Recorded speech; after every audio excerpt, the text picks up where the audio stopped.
একজন ক্রিকেটারকে আইপিএল থেকে বাদ দেয়া এটা কি শুধুই ক্রিকেটের সিদ্ধান্ত নাকি এর আড়ালে লুকিয়ে আছে রাজনীতি, কূটনীতি আর জমে থাকা ক্ষোভ?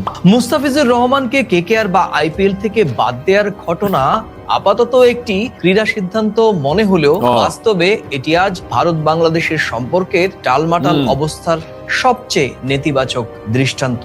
इंडिया की बेवकूफ़ी की वजह से ताल्लुकात बांग्लादेश के साथ एक बार फिर हमने खराब कर लिए हैं।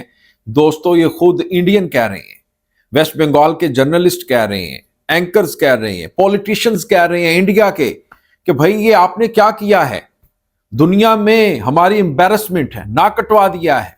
इंडियन जर्नलिस्ट कह रहे हैं कि अब अगर बांग्लादेश नहीं आता, पाकिस्तान नहीं आता, कोई और मुल्क अगर हिंदुस्तान में खेलने के लिए नहीं आता, किस वजह से कि वहां पर हमारे जो खिलाड़ी हैं सुरक्षित नहीं है, महफूज नहीं है, उनको प्रोटेक्शन हासिल नहीं है। तो ये देखें इंडिया का जो इमेज है दुनिया में कैसा जाएगा। तो ये सबसे बड़ी जो बोंगी है, ये बेवकूफी है, ये मोदी हुकूमत ने मारी है। जयशंकर चले गए ढाका में, जाकर लगा कुछ टाइम के लिए, कुछ घंटों के लिए कि भाई अब हमारे जो रिलेशंस हैं वो ठीक हो रहे हैं बांग्लादेश के साथ। ये इंडियन कह रहे हैं दोस्तों। लेकिन उसके बाद किस तरह से हिंदुत्व की सोच और एक जत्थे, एक ग्रुप के आगे सरेंडर कर दिया बीजेपी वालों ने, और कैसे मुस्तफीज को पहले तो मिन्नतें तरले कर कर कहा कि एनओसी दे दो, यानी बीसीसीआई ने कहा बांग्लादेशी हुकूमत को, बांग्लादेशी बोर्ड को, फिर उनको एनओसी जारी किया। लेकिन उसके बाद आपने नीलामी में उसको 9 करोड़ का खरीद भी लिया। यार खरीदते ना, उसको ऑक्शन में सोल्ड आउट ना करते, जब ले लिया फिर निकालना क्यों? अस्सलाम वालेकुम दोस्तों, मैं हूं एहसान खान और आप देख रहे हैं यूट्यूब चैनल एहसान रिएक्शन विद एहसान। दोस्तों, आपको बताएं कि वेस्ट बंगाल का मीडिया अब इंडियन हुकूमत के खिलाफ बात कर रहा है। इंडियन पॉलिटिशियंस, कल मैंने आपको बताया था एक इंडियन पॉलिटिशियन जिसका नाम शशि थरूर था, वो भी मोदी के ऊपर बहुत ज्यादा क्रिटिसाइज करते हुए नजर आए। उन्होंने कहा कि देखें हमारी बहुत ज्यादा एम्बेरसमेंट दुनिया भर में हो रही है कि मुस्तफिजुर रहमान को आपने बिला वजह निकाल दिया है। और फिर अब आप देखें कि ये वेस्ट बंगाल का मीडिया, ये वीडियो हम देखते हैं, सबसे पहले वीडियो की तरफ बढ़ते हैं, फिर हम इसके ऊपर बात करेंगे। वो भी यही रोना रो रहे हैं कि जयशंकर जाता है ढाका में और अगले दिन आप ये कार्रवाई डाल देते हैं। जिस तरह आपके लोग कहेंगे क्या वैसे ही करेंगे? अगर दुनिया क्रिकेट नहीं होती हिंदुस्तान में, वर्ल्ड कप खतरे में पड़ जाता है, कोई और टीम नहीं आती। अब देखें बांग्लादेश के 3 मैच तो कलकत्ता में होने थे, 1 मैच मुंबई में होना था। अब वो 3 मैच कहाँ होंगे? श्रीलंका में होंगे। उसकी दूसरी जो टीम थी वो वेस्ट इंडीज थी, वो भी श्रीलंका में जाएगी। नुकसान किसको होगा? कलकत्ता में मैचेस रखने का मतलब मकसद बताऊं क्या था? ताकि जो बांग्लादेशी शायकीन क्रिकेट हैं, फैंस हैं, वो भी आकर यहां पर मैच देख लें ताकि कुछ रेवेन्यू अर्न कर सकें। लेकिन अब ऐसा नहीं होगा। इसका नुकसान किसको होगा? इंडिया को होगा ऑफ कोर्स। तो इसीलिए इंडियन दोस्तों इसके ऊपर बहुत ही ज्यादा गुस्से में हैं। तो आइए दोस्तों वीडियो देखते हैं, फिर हम इसके ऊपर बात करेंगे। जुड़े रहिएगा आखिर तक, इस वीडियो को जरूर देखिएगा। 3, 2, 1 एंड। একজন ক্রিকেটারকে আইপিএল থেকে বাদ দেয়া এটা কি শুধুই ক্রিকেটের সিদ্ধান্ত নাকি এর আড়ালে লুকিয়ে আছে রাজনীতি, কূটনীতি আর জমে থাকা ক্ষোভ? মুস্তাফিজুর রহমানকে কেকেআর বা আইপিএল থেকে বাদ দেওয়ার ঘটনা আপাতত একটি ক্রীড়া সিদ্ধান্ত মনে হলেও বাস্তবে এটি আজ ভারত বাংলাদেশের সম্পর্কের টালমাটাল অবস্থার সবচেয়ে নেতিবাচক দৃষ্টান্ত। চলুন তাহলে আজকে সম্পাদকের চোখ দিয়ে আমরা এই ঘটনার চুলচেরা বিশ্লেষণ শুরু করি। প্রিয় দর্শক, আপনারা দেখছেন প্রথম কলকাতা। প্রথম কলকাতায় প্রতিদিনকার মতো আমি সম্পাদক সুব্রত আচার্য। প্রথমেই আমাদের বুঝে নিতে হবে প্রেক্ষাপটটা কি। 2024 সালের 5 আগস্টের পর থেকে ভারত বাংলাদেশের সম্পর্ক আর আগের মতো নেই। শেখ হাসিনাকে ভারতে আশ্রয় দেয়া এই সিদ্ধান্তটি বাংলাদেশ ভালোভাবে গ্রহণ করেনি। বিশেষ করে বাংলাদেশের তরুণ প্রজন্মের মধ্যে এই ক্ষোভ ছিল স্পষ্ট।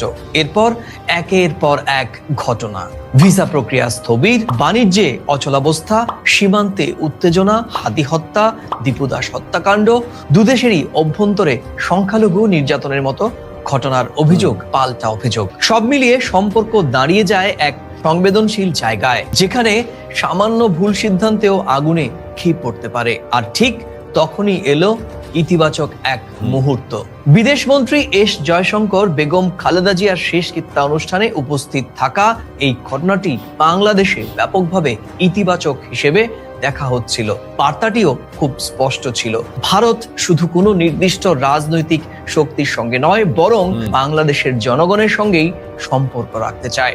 অনেকেই মনে করছিলেন দীর্ঘদিন পর দিল্লি বুঝি একটু সংযমী পথে হাঁটছে, কিন্তু এই আশার আয়ু ছিল খুবই ছোট।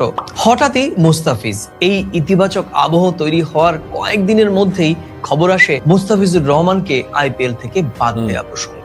আর এখানেই প্রশ্নটা বড় হয়ে যায়, কারণ এর আগে কখনো বাংলাদেশি কোনো ক্রিকেটারদের আইপিএল খেলার এমন নিষেধাজ্ঞা ছিল না। বিসিসি বলছে সাম্প্রতিক পরিস্থিতির কারণে এই সিদ্ধান্ত, আর কেকেআর বলছে তারা বোর্ডের পরামর্শ মেনে নিয়েছে। কিন্তু প্রশ্ন কে যায়, এই সাম্প্রতিক পরিস্থিতিটা আসলে কি ক্রিকেটীয় নাকি রাজনৈতিক? ক্রিকেট কেন এত গুরুত্বপূর্ণ? এখানেই আসি আসল জায়গায়। ক্রিকেট শুধু খেলা নয়, ক্রিকেট দক্ষিণ এশিয়ার সফট পাওয়ারও। ভারত এবং বাংলাদেশের তরুণ প্রজন্ম ক্রিকেট দেখেন, ক্রিকেটে আবেগ ঢালেন, আর ক্রিকেট দিয়েই প্রতিবেশী দেশকে তারা নিজেদের মতো চিনবার চেষ্টাও করেন। আজ যখন দুই দেশের তরুণ সমাজের মধ্যে একে অপরের প্রতি নেতিবাচক মনোভাব বাড়ছে, আর তখন ক্রিকেট সংযম দেখালে সেটাই হতো সবচাইতে শক্তিশালী কূটনৈতিক বার্তা।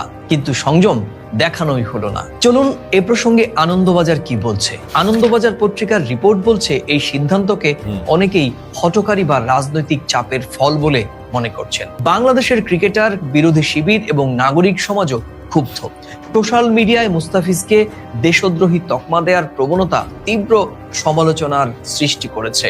শুধু বাংলাদেশে নয়, ভারতের মধ্যেও উঠছে গভীরতর প্রশ্ন উঠছে, এই সিদ্ধান্তে কি দিল্লি উগ্র হিন্দুত্ববাদী চাপের কাছে নতি স্বীকার করলো? প্রতিবাদ ও সমালোচনা কোথায় কোথায় উঠছে, চলুন এক নজরে দেখে নেব। এই সিদ্ধান্তের বিরোধিতা করেছে বাংলাদেশ, কারণ তারা বলছে খেলোয়াড়দের কেন রাজনীতির বলি করা হলো। ভারতেও সমানভাবে সমালোচনার ঝড় উঠেছে। ক্রীড়া বিশ্লেষক সহ বিরোধী মহলের সমালোচনা, এই সিদ্ধান্তে ভারত বাংলাদেশের কূটনৈতিক সম্পর্ক আরো তলানিতে যাবে। আর আন্তর্জাতিক পর্যবেক্ষকরা বলছেন খেলাকে কূটনীতির অস্ত্র বানানো অনেক বেশি। तो दोस्तों, आपने ये वीडियो देखी है कैसे जो वेस्ट बंगाल का मीडिया है वो भी अपनी ही हुकूमत की करतूतों के ऊपर रोना धोना उनका जारी है। वो असल में वो भी पीट रहे हैं अपनी हुकूमत को कि यार ये क्या कर दिया आपने।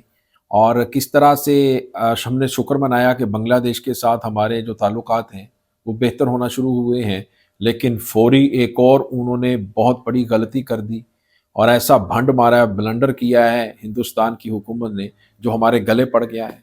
अब देखें कि बांग्लादेश की टीम भी नहीं आ रही, पाकिस्तान की तो वैसे नहीं आएगी, तो ये कैसा वर्ल्ड कप होगा। ये मैच जो थे वेस्ट इंडीज़ और बांग्लादेश के वो अब हिंदुस्तान में नहीं होंगे, इससे मज़ा किरकिरा हो जाएगा। अब भाई वो पछता रहे हैं। मैंने कहा था ना कि इंडिया ये फैसला तो कर लेगा, लेकिन उसके बाद ये पछताएगा ज़रूर। अब पछताओ भाई, जो मर्जी करो। दोस्तों, आपका क्या कहना है इस वीडियो के बारे में बताइएगा कमेंट सेक्शन में। मिलेंगे आपसे नेक्स्ट वीडियो में, तब तक के लिए अल्लाह हाफिज।